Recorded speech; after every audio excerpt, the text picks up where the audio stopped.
గోపీచంద్ గారు మీ చెక్కు చెదరని చిరునవ్వుకి, అలాగే కనీసం ఆ టేపులో కొలతల్లో అయినా ఏమైనా మార్పులు రావచ్చేమో కానీ మీరు మాత్రం అలాగే ఉండేటువంటి ఆ కటౌట్కి గల రీజన్ ఏమిటో మాకు మీరు చెప్పాలి. దాని వెనకాల ఎలాంటి కఠోర దీక్ష ఉంది? కఠోర దీక్ష ఏం లేదు.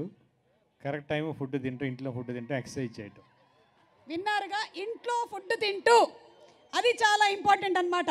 అక్కడ ఇక్కడ ఆర్డర్లు చేసుకోవడం కాదు. అలాగే ఎక్సర్సైజ్ గురించి కూడా మాకు ఏమైనా టిప్స్ ఇస్తారా? రెగ్యులర్గా మీరు ఎంత చేయగలిగితే అంత చేయండి, చాలు. ఓవర్గా చేయొద్దు. అంటే చాలామంది వేరే వాళ్ళు చేస్తున్న వాటిని ఫోన్లో చూసుకొని వాళ్ళు కూడా చేస్తున్నాము అనుకుంటున్నారు. అలాంటి వాళ్ళకి మీరు చేస్తే ఇట్లా ఉండదు, వేరే సైజు పెరిగింది. అలాగే ఎప్పుడు ఆయన ఇందాకే అజు గారు అన్నారు మీ స్మైల్, ఆ స్మైల్కి గల రీజన్ ఏంటి? మీరు రోజు ఏమైనా మెడిటేషన్స్ చేస్తారా? మెడిటేషన్ చేస్తాను, బట్ నాకు స్మైల్ అట్లానే ఉంటుంది. అలా అలా ఆల్వేస్ యాక్షన్ అన్నప్పుడే సీరియస్ వస్తుంది, లేకపోతే సీరియస్నెస్ రాదు. ఓకే, ఇవన్నీ కూడా ఒక క్వశ్చన్కి ప్రిల్యూడ్ అనమాట. అంటే ఈ మధ్యకాలంలో ఒక ఫోటో ఒకటి వచ్చింది, ఉందా అది రెడీగా? ఏది ఒకసారి ఆ ఫోటో ప్లే చేయండి please. Play the photo please. వస్తుంది, జస్ట్ బఫర్ అవుతుంది. It is on the way. అది ఈ కాంబో తెలుసు కదా,